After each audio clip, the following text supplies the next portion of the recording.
नमस्कार, स्वागत है एलएनएम नोट्स में। इस वीडियो में हम लोग बात करने वाले हैं सिग्निफिकेंस और importance of MB distribution function यानी मैक्सवेल डिस्ट्रीब्यूशन फंक्शन या मैक्सवेल डिस्ट्रीब्यूशन लॉ या मैक्सवेल बोल्ट्जमान डिस्ट्रीब्यूशन फंक्शन, जैसे भी आप कहना चाहें वैसे कह सकते हैं। तो देखिए, अभी तक जो भी हम लोगों ने इक्वेशन निकाला हुआ था, ये जो इक्वेशन हमारे पास आया था मॉलिक्यूलर स्पीड डिस्ट्रीब्यूशन फंक्शन, ये जो हमारे पास लॉ आया हुआ या फंक्शन जो भी आप कहिए, तो इसके हिसाब से ये रिजल्ट क्या क्या दे रहा है हम लोगों को, यानी ये इक्वेशन से हम लोग क्या क्या निकाल सकते हैं, कौन कौन सा इंपॉर्टेंट पॉइंट है जो निकाल सकते हैं ताकि हम इसका रिजल्ट को यूज कर सकें। और ये ज़रूरी किस लिए है, तो ये ज़रूरी टॉपिक के लिए भी है और आपके एग्ज़ाम के लिए भी है, क्योंकि जो इससे पॉइंट निकलता है ये या फिर ये जो इक्वेशन कहना चाहता है उसी से बहुत ज़्यादा ऑब्जेक्टिव भी पूछा जाता है।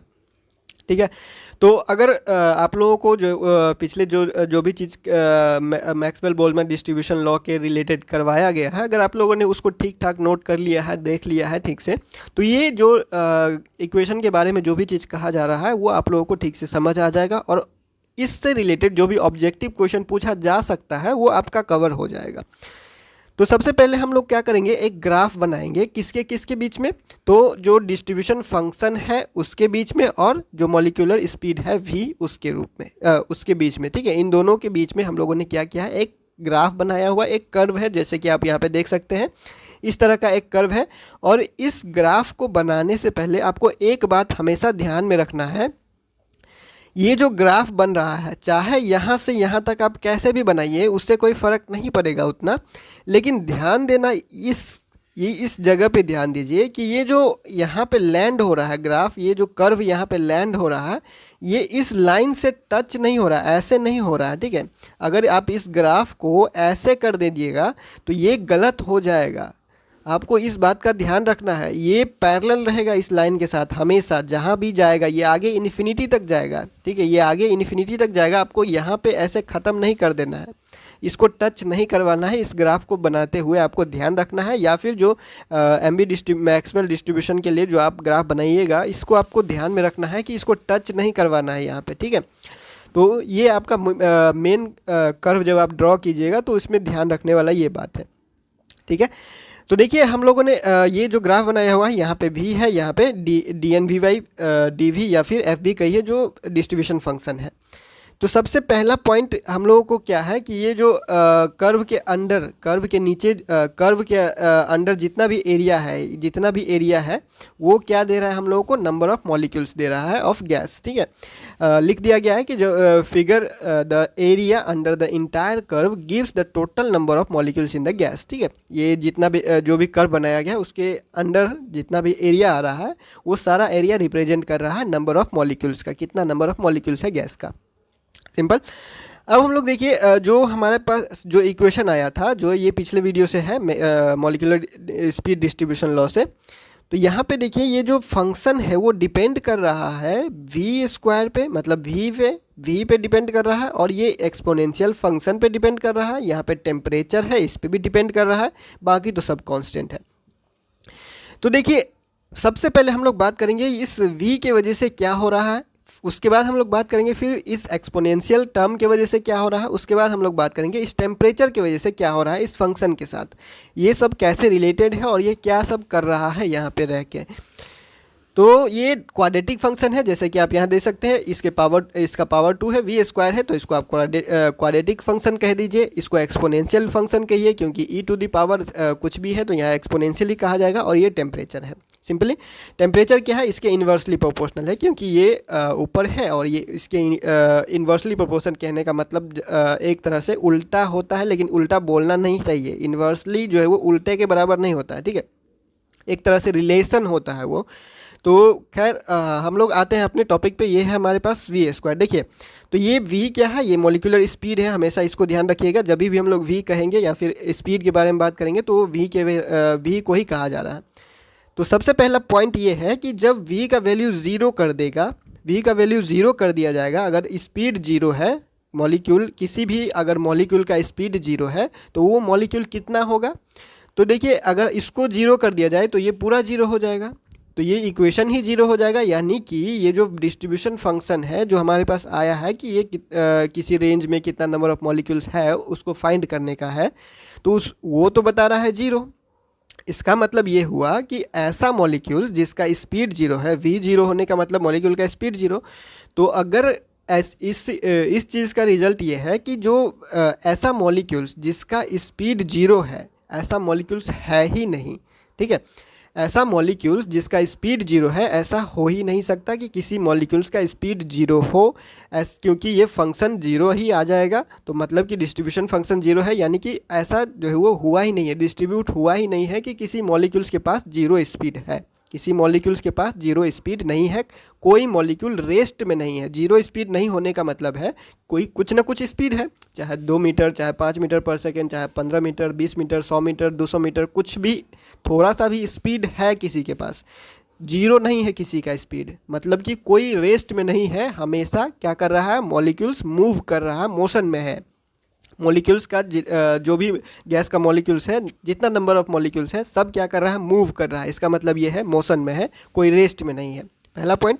दूसरा ये है हमारे पास अगर v का स्पीड इन्फिनिटी भी ले ले तो वो भी क्या देगा हम लोगों को, फंक्शन जीरो देगा। फंक्शन क्या करेगा, जीरो दे देगा, क्योंकि यहाँ पे अगर आप इन्फिनिटी लेते हैं तो e⁻⁻∞ वो लास्ट में जाके यूनिटी दे देता है, ठीक है। तो ये भी हम लोगों के पास क्या आ जाएगा, जीरो हो जाएगा, ये भी क्या हो जाएगा हम लोगों के पास, जीरो हो जाएगा। तो v is equal to zero पे और v is equal to infinity पे जो फंक्शन होता है, डिस्ट्रीब्यूशन फंक्शन, वो क्या होता है, जीरो होता है। यानी कि इस तरह का मॉलिक्यूल्स है ही नहीं इस डिस्ट्रीब्यूशन में, इस तरह का मॉलिक्यूल्स फाइंड ही नहीं हो सकता, है ही नहीं, तो फाइंड क्या होगा, ठीक है। अब देखिए दूसरा पॉइंट क्या हमारे पास है कि जब मान लीजिए कि v का वैल्यू, देखिए इस v के वैल्यू को यहाँ पे क्या इस तरफ से इधर तक तो ये बढ़ रहा है और इधर से इधर ये बढ़ रहा है, ठीक है। इधर से इधर ये बढ़ रहा है, फंक्शन बढ़ रहा है, इधर से इधर स्पीड बढ़ रहा है। ग्राफ का सिंपल सा मीनिंग है ये। अगर हम लोग देखें कि v का वैल्यू यहाँ पे जीरो है, v का वैल्यू क्या है, यहाँ पे जीरो है, स्पीड जीरो है, यहाँ पे स्पीड जीरो है, तो ये फंक्शन यहाँ पे जीरो है, ठीक है। फंक्शन भी जीरो है, स्पीड जीरो है, तो फंक्शन भी जीरो है। तो यही तो कह रहा है कि जो डिस्ट्रीब्यूशन फंक्शन है वो जीरो है, यानी कि ऐसा कोई मॉलिक्यूल्स ही नहीं है जिसका स्पीड जीरो है। अगर स्पीड थोड़ा है, अगर स्पीड थोड़ा थोड़ा है तो थोड़ा थोड़ा है स्पीड, तो देखिए फंक्शन बढ़ रहा है, स्पीड कम है, थोड़ा है, जीरो नहीं है। तो जब स्पीड कम है, v का स्पीड कम है, तो धीरे धीरे ये फंक्शन क्या कर रहा है, बढ़ रहा है। फंक्शन, डिस्ट्रीब्यूशन फंक्शन जो है वो धीरे धीरे बढ़ रहा है, लेकिन एक पॉइंट पे, इस एक पॉइंट के बाद ये घटना शुरू हो जाता है। ये घटना शुरू हो जाता है, ये क्यों घटना शुरू हो जाता है, तो इस एक्सपोनेंशियल फंक्शन की वजह से ये घट रहा है। v के वजह से ये जो v स्क्वायर है, ये जो v स्क्वायर क्वाड्रेटिक फंक्शन, ये जो v स्क्वायर क्वाड्रेटिक फंक्शन है, ये इसको बढ़ा रहा है, लेकिन ये इसको क्या कर रहा है, घटा रहा है, क्योंकि यहाँ पे भी v है। अगर इस v को, इस स्पीड को हम लोग बढ़ाते हैं तो यहाँ पे भी तो v है, तो जितना वैल्यू यहाँ पे रखा जाएगा इतना वैल्यू तो यहाँ पे भी रखा जाएगा। तो ये बढ़ाने का काम कर रहा है और ये घटाने का काम कर रहा है। और कब हो रहा है ये, तो एक पॉइंट के बाद हो रहा है, एक समय के बाद हो रहा है ये। यहाँ तक तो ठीक है, यहाँ तक v का स्पीड जैसे जैसे कम है या ज़्यादा है वैसे वैसे ये भी है, ये भी देखिए बढ़ रहा है, ठीक है। ये भी इस तरह से बढ़ रहा है और ये भी इस तरह से बढ़ रहा है, लेकिन इस एक पॉइंट के बाद एक्सपोनेंशियल फंक्शन काम में आ जाता है, पिक्चर में आ जाता है और इसका काम शुरू हो जाता है। ये डोमिनेट करना शुरू कर देता है फंक्शन को, पूरे डिस्ट्रीब्यूशन फंक्शन को। ये जो एक्सपोनेंशियल वाला टर्म है ये डोमिनेट करना स्टार्ट कर देता है। ये इसका इम्पोर्टेंट यहाँ से शुरू हो जाता है, यहाँ से इसका इम्पोर्टेंट शुरू हो जाता है। और ये क्योंकि e⁻⁻ है समथिंग, तो ये क्या हो जाता है, एक्सपोनेंशियली डिक्रीजिंग बना देता है इसको, इस फंक्शन का वैल्यू घटाना शुरू कर देता है। यहाँ तक तो बढ़ रहा था, सब कुछ सही चल रहा था इसके वजह से, v स्क्वायर के वजह से, लेकिन कुछ समय बाद ये क्या होता है, यहाँ पे अपना जो एक्सपोनेंशियल फंक्शन है वो पिक्चर में आ जाता है, काम करना शुरू कर देता है, इंपॉर्टेंट इसका बढ़ जाता है और उसके वजह से ये क्या कर देता है, ग्राफ जो कर्व जो है वो डिक्रीजिंग हो जाता है इसका, डिस्ट्रीब्यूशन फंक्शन का, ठीक है। तो यहाँ तक तो हम लोगों ने करा for small value of v the increasing function will be proportional to v square की वजह से क्या कर रहा है, बढ़ रहा है, सिंपल ही है। और एक्सपोनेंशियल फंक्शन जो है वो नियरली 1 हो जाता है, therefore F increases and reaches maxima. कुछ समय के लिए जो है वो क्या करता है, फंक्शन जो है वो बढ़ता है एक पॉइंट पे, मैक्सिमम पॉइंट पे, और फिर उसके बाद जब हम लोग जब भी घटना शुरू हो जाता है, मतलब कि एक्सपोनेंशियल फंक्शन काम में आ जाता है। The exponential function which is decaying term, जो कि घटाने वाला टर्म है, खाने वाला टर्म है, starts dominating as a result f v start decreasing exponentially. ठीक है, तो यहाँ तक ये हमारे पॉइंट था। जो ग्राफ का पहला ग्राफ का जो भी चीज़ कहा जा रहा था वो सारा चीज़ हो चुका है। अब हमारे पास ये टेम्परेचर वाला टर्म आया, एक्सपोनेंशियल और क्वाड्रेटिक वाला जो है उसके बारे में बात हो चुका है। अब एक्सपोनेंशियल के बारे में अगर हम लोग बात करें, उससे पहले देखिए अगर टेम्परेचर की ही बात करेंगे और उसी में सारा कुछ इंक्लूड कर देते हैं। तो देखिए टेम्परेचर जैसे जैसे हम लोग बढ़ाएंगे, टेम्परेचर जैसे जैसे बढ़ाएंगे, उससे पहले एक पॉइंट है शायद यहाँ पे देखिए, the speed corresponding to the maxima of the graph. अच्छा, ये वाला जो ये पॉइंट जो है, जो हम लोगों ने कहा कि इस पॉइंट के बाद घटना शुरू होता है, इस पॉइंट पे मैक्सिमम है, इस पॉइंट पे क्या है, देखिए इसका वैल्यू मैक्सिमम है। ठीक है, डिस्ट्रीब्यूशन फंक्शन यहाँ पे क्या है, मैक्सिमम है, मैक्सिमम वैल्यू है। तो इस पॉइंट को हम लोग बोलते हैं मोस्ट प्रोबेबली स्पीड। ये जो इस जगह पे जो स्पीड होगा, उस स्पीड को मोस्ट प्रोबेबली स्पीड बोला जाता है। मतलब ऐसा स्पीड जिसका मॉलिक्यूल्स फाइंड करना जिसका नंबर ऑफ मॉलिक्यूल्स ज़्यादा मिलने का चांस होता है। कहने का मतलब ये है, देखिए सिंपल सा है कि यहाँ पे देखिए वी मॉलिक्यूल्स स्पीड जिसका कम है वो यहाँ पे है, फिर उससे ज़्यादा वाला स्पीड यहाँ तक है, उससे ज़्यादा वाला यहाँ तक, यहाँ पे ज़्यादा वाला, यहाँ पे ज़्यादा वाला। मतलब ये जो पॉइंट है, ये जो एरिया है यहाँ पे, इस एरिया में कोई कुछ स्पीड वाला मॉलिक्यूल्स होगा, उस स्पीड वाले मॉलिक्यूल्स सबसे ज़्यादा होंगे। मोस्ट प्रोबेबल स्पीड ये है कि उस स्पीड का मॉलिक्यूल्स हम लोगों को फाइंड करना आसान रहेगा। अगर हम लोग जैसे मान लेते हैं कि रैंडमली कोई एक मॉलिक्यूल्स उठा लेते हैं, गैस के कंटेनर में से मान लीजिए कोई एक मॉलिक्यूल्स, कोई बहुत सारे नंबर ऑफ मॉलिक्यूल्स है गैस में, तो कोई एक रैंडमली कोई एक बस ऐसे ही मॉलिक्यूल उठा लेते हैं, तो बहुत ज़्यादा चांस है कि वो जो मॉलिक्यूल्स होगा उसका स्पीड ये होगा, उसी को बोलेंगे most probable speed. Most probable speed वही स्पीड है जिसका मॉलिक्यूल्स ज़्यादा होता है, उस स्पीड का मॉलिक्यूल्स ज़्यादा मिलने का चांस रहता है, वही मोस्ट प्रोबेबली स्पीड होता है, जिसको हम लोग आगे नेक्स्ट वीडियो में डिस्कस करेंगे। वही हमारा टॉपिक है नेक्स्ट में होने वाला।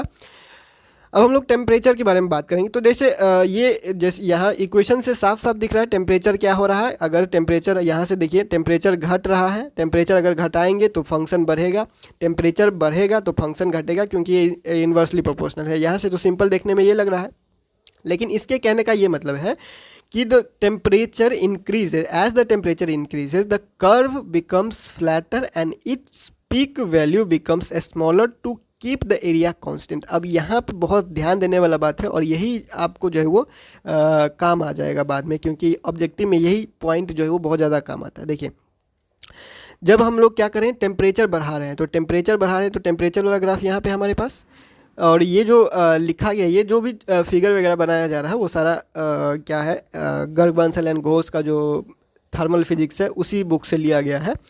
तो यहाँ पे देखिए ये एक तरह से क्या है, इस टेम्परेचर पे क्या था हमारे पास, ये इस एरिया में, ठीक है, ये जो मोस्ट प्रोबेबल स्पीड वाला एरिया है, इसका एरिया देखिए क्या है, एक थोड़ा सा ऐसे बना हुआ है, ये एक तरह से ऐसे बना हुआ है, ठीक है, ये एरिया ऐसे बना हुआ है कर्व का। अगर हम लोग टेम्परेचर बढ़ा रहे हैं, जो टेम्परेचर अगर बढ़ा दिए तो इसका एरिया देखिए, ये फंक्शन है, फंक्शन पहले यहाँ तक था, इस पीक पे था, फिर इसका पीक घट गया, टेम्परेचर बढ़ाएं तो इसका पीक घट गया, फिर इसका पीक घट गया, अगर टेम्परेचर फिर से बढ़ाएं तो इसका पीक फिर से घट गया। और ये घट क्यों रहा है, क्योंकि इस एरिया को, ये इसके पास जो एरिया था, इस टेम्परेचर पे जो एरिया था, मतलब इस टेम्परेचर पे जो नंबर ऑफ मॉलिक्यूल्स था, एरिया नंबर ऑफ मॉलिक्यूल्स को बता रहा है, यानी इस टेम्परेचर पे जो नंबर ऑफ मॉलिक्यूल्स था, इस टेम्परेचर पे भी उतना ही नंबर ऑफ मॉलिक्यूल्स होना चाहिए। इसीलिए ये कर्व जो है वो फ्लैटर हो रहा है, चौड़ा हो रहा है। और इस टेम्परेचर पे भी जब इससे भी ज़्यादा टेम्परेचर कर दिया गया तो फिर से ये क्या हुआ, फ्लैटर हो गया, धीरे धीरे क्या हो रहा है, चौड़ा होते जा रहा है, ये थोड़ा सा क्या हो रहा है, नीचे आते जा रहा है। लेकिन इसका जो एरिया है, उस एरिया को कांस्टेंट करने के लिए ऐसा हो रहा है, क्योंकि एरिया कांस्टेंट होने का मतलब है नंबर ऑफ मॉलिक्यूल्स कांस्टेंट होना। तो इस टेम्परेचर पर, चाहे कोई भी टेम्परेचर हो, टेम्परेचर आप जैसे जैसे बढ़ा रहे हैं वैसे वैसे एरिया उसका जो कर्व है उसका फ्लैटर हो रहा है, स्मॉलर होते जा रहा है, इस एरिया को कांस्टेंट रखने के लिए, यानी नंबर ऑफ मॉलिक्यूल्स को कांस्टेंट रखने के लिए। अच्छा, अब इस एक बात पे ध्यान दीजिएगा कि जैसे यहाँ पे हम लोगों ने कहा कि नंबर ऑफ मॉलिक्यूल्स v, यहाँ पे जीरो वाला मॉलिक्यूल्स जो है वो जीरो होगा। जीरो वाला मॉलिक्यूल्स, ऐसा मॉलिक्यूल जिसका स्पीड जीरो है, ऐसा जो है वो मिलने का चांस है ही नहीं। या फिर ऐसा स्पीड जो मतलब अगर मॉलिक्यूल्स का स्पीड इन्फिनिटी है तो ऐसा वाला भी चांस नहीं है मिलने का। तो यहाँ पे अगर मान लीजिए कि जो यहाँ इस एरिया में इतने दूर में, इतना दूर में क्या होगा, एक कुछ कम स्पीड वाला मॉलिक्यूल्स है, कम स्पीड वाला मॉलिक्यूल्स है, और इस एरिया में क्या है, ज़्यादा स्पीड वाला मॉलिक्यूल्स है, क्योंकि स्पीड यहाँ से यहाँ तक क्या हो रहा है, बढ़ रहा है। ठीक है, तो इस एरिया में अगर मॉलिक्यूल्स का स्पीड कम है तो मान लीजिए अगर हम लोग टेम्परेचर बढ़ा रहे हैं तो किसी भी टेक्निक से या फिर कुछ भी करके, मान लीजिए कुछ आपने ऐसा टेक्निक जो है वो डेवलप कर लिया कि इतने दूर में जितना नंबर ऑफ मॉलिक्यूल्स था, कम स्पीड वाला नंबर ऑफ मॉलिक्यूल्स जो था, कम स्पीड वाला मॉलिक्यूल्स जो था उसको आप बाहर निकाल दिए इससे। अब कुछ भी टेक्निक लगा के जो कम स्पीड वाला मॉलिक्यूल्स था उसको आप बाहर निकाल दिए, इससे बाहर निकाल दिए, मान लीजिए वेपोराइज कर दिया, वेपोराइज हो गया या फिर किसी तरह से ये बाहर निकल गया। लेकिन इसको कांस्टेंट होना है तो जो इधर से एरिया हो, इस एरिया से या फिर आसपास के एरिया से नंबर ऑफ मॉलिक्यूल्स ऐसा वाला फिर से यहाँ पे आ जाएगा। आपने जिस स्पीड के मॉलिक्यूल्स को बाहर निकाला है, जहाँ से भी, जिस भी एरिया से कोई भी टेक्निक लगा के कोई भी स्पीड का मॉलिक्यूल्स अगर उस सिस्टम से बाहर निकाल दिया तो उस सिस्टम में, उस जगह पे फिर से उस स्पीड का मॉलिक्यूल्स अपने आप आ जाएगा। आप उसको वहाँ से नहीं हटा सकते। ठीक है, ये कांस्टेंट रहेगा। कम स्पीड वाला मॉलिक्यूल्स कम ही रहेगा, ज़्यादा स्पीड वाला मॉलिक्यूल्स भी, और उसी एरिया में वहीं पे वही चीज़ सेम रहेगा। आप चाहे इसको कैसे भी करके हटा दीजिए, वो फिर से वापस उस जगह पे उस स्पीड का मॉलिक्यूल्स आ ही जाएगा।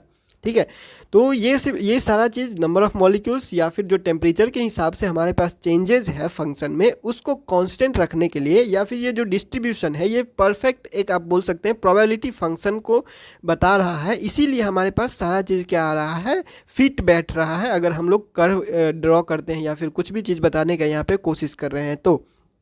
ठीक है, तो जैसे कि एक एग्जांपल ऐसे जो है वो ले सकते हैं कि मान लीजिए कि कहीं से भी एक आपने ऐसा, मतलब आपको ऐसा कुछ बर्तन मिला है, ऐसा कोई एक बर्तन मिला है जिसमें कुछ चिपका हुआ है, वो कहीं से जो है वो फटा हुआ या फिर कुछ था, तो वहाँ में कुछ चिपका दिया गया है जो कि पानी से क्या होता है, वो पानी से हटने लगता है। वो जो भी चीज़ इस बर्तन में, जो भी चीज़ यहाँ पे चिपकाया हुआ है छेद को बंद करने के लिए, वो उसको पानी, उसके ऊपर पानी लगते ही वो क्या हो रहा है, हटना शुरू हो जाता है। तो अगर हम लोग इसमें नल से पानी भरना शुरू करें तो ये क्या होगा, पानी तो भरेगा, नल में पानी तो भरेगा, लेकिन एक समय ऐसा आएगा जब ये यहाँ पे जो हम लोगों ने यहाँ पे कोई छेद था उसको बंद करने के लिए जो चीज़ का इस्तेमाल किया है, वो पानी की वजह से क्या होगा, धीरे धीरे हटने लगेगा। तो धीरे धीरे जब हटने लगेगा तो एक वैल्यू पे जाके ये भी घटने लगेगा, पानी का जो वॉल्यूम है वो भी घटने लगेगा।